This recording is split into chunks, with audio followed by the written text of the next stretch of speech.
ഒരു കാര്യം അങ്ങോട്ട് എടുത്തിട്ട് കൊടുക്കുകയാണ് പ്രധാനമന്ത്രി. ഇനി അതങ്ങോട്ട് എല്ലാവരും ഏറ്റുപിടിക്കുകയും അതിന്മേൽ ഒരു വലിയ ചർച്ചയുണ്ടാകുകയും വരുന്ന ലോക്സഭാ തെരഞ്ഞെടുപ്പിൽ സ്വർണ്ണക്കടത്താണ് ഇനി വിഷയമാകാൻ പോകുന്നത് എന്ന് താങ്കൾക്ക് തോന്നുന്നുണ്ടോ?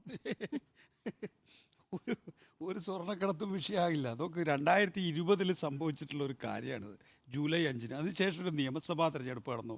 ഈ റോ ഒഴിച്ചുള്ള എല്ലാ അന്വേഷണ ഏജൻസികളും ഇവിടെ റാഗി പറന്നു.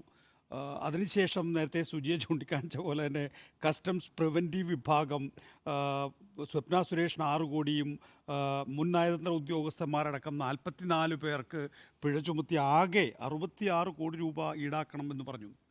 നമുക്ക് ഇക്കാര്യത്തിൽ ഏത് ഓഫീസിലാണ് ഈ സ്വർണ്ണക്കടത്ത് നടന്നത് എന്ന് നിങ്ങൾക്കറിയാമല്ലോ എന്ന് ചോദിച്ചാൽ ഏത് ഓഫീസിലാണ് നടന്നത്?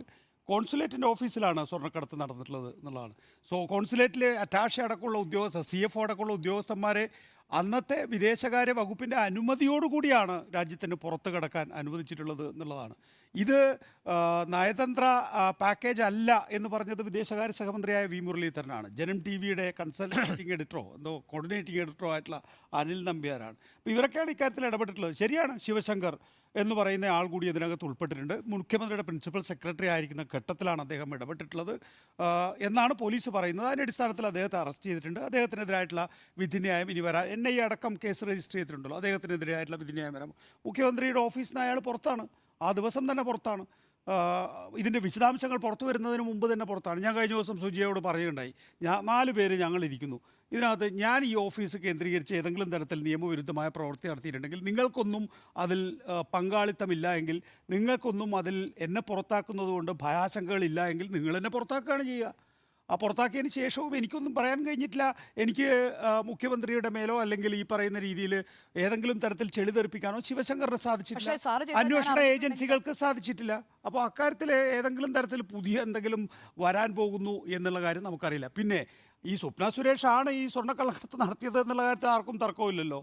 സ്വപ്ന സുരേഷിനെ കൊണ്ടു നടക്കുന്നത് ആരാണ്? കേരളത്തിലെ BJP-യുമായും RSS-ഉമായും ഒരുമിച്ച് പോകുന്ന വർഗീയ കോമരമായിട്ടുള്ളൊരു അഭിഭാഷകനാണ് കൊണ്ടു നടക്കുന്നത്. അപ്പോൾ ഇതിനകത്ത് ആരുടെയാണ് പങ്കാളിത്തം? ആ പങ്കാളിത്തം ആരാണെന്നുള്ള കാര്യം നമ്മൾ ഈ 3 വർഷം കഴിയുമ്പോഴേക്കും കൃത്യമായി മനസ്സിലാക്കിയതല്ലേ. ഈ ഒരു ഇലക്ഷൻ കഴിഞ്ഞതിന് ശേഷം ഈ നിലയിലുള്ള രാഷ്ട്രീയ രീതിയിൽ ഇതിനകത്ത് എന്താ സംഭവം? ഇതിൻ്റെ ഒരു ദാരിദ്ര്യമാണ്, ആരോപണ ദാരിദ്ര്യം യഥാർത്ഥത്തിൽ ഇപ്പോഴും നിലനിൽക്കുന്നുണ്ട് എന്നുള്ളതാണ് കാര്യം. അതിനുശേഷം 2020-ന് ശേഷം പ്രധാനമന്ത്രിക്ക് BJP എന്ന രാഷ്ട്രീയ പാർട്ടിക്ക്, കമ്മ്യൂണിസ്റ്റ് പാർട്ടിയുടെ എതിർദിശയിലുള്ള ഐഡിയോളജിയുള്ള ഒരു രാഷ്ട്രീയ പാർട്ടിയുടെ പരമോന്നത നേതാവിന് കേരളത്തിൽ തേക്കുംകാട് മൈതാനത്തെത്തിയിട്ട് ഒരു ആക്ഷേപം പറയാനില്ല ഈ സർക്കാരിനെതിരെ, ഒരു ആരോപണം ഉന്നയിക്കാനില്ല ഈ സർക്കാരിനെതിരെ. അപ്പോൾ ഇതൊന്നും തിളക്കുകയില്ല. ഈ പിന്നെ എന്താ പറയുക, യോദ്ധ എന്ന് പറയുന്നൊരു സിനിമയിൽ ജഗതി പറയുന്നില്ലേ, നല്ലോണം കലങ്ങിയില്ല എന്ന് പറയുന്നില്ലേ, ആ നല്ലോണം കലങ്ങിയില്ല എന്നുള്ള തോന്നൽ മാത്രമേ യഥാർത്ഥത്തിലുള്ളൂ. ഇതൊരു നല്ലോണം കലക്കാൻ നോക്ക്, നല്ലോണം കലക്കാൻ നോക്ക്, എന്നോട് അത്രേ പറയുന്നുള്ളൂ.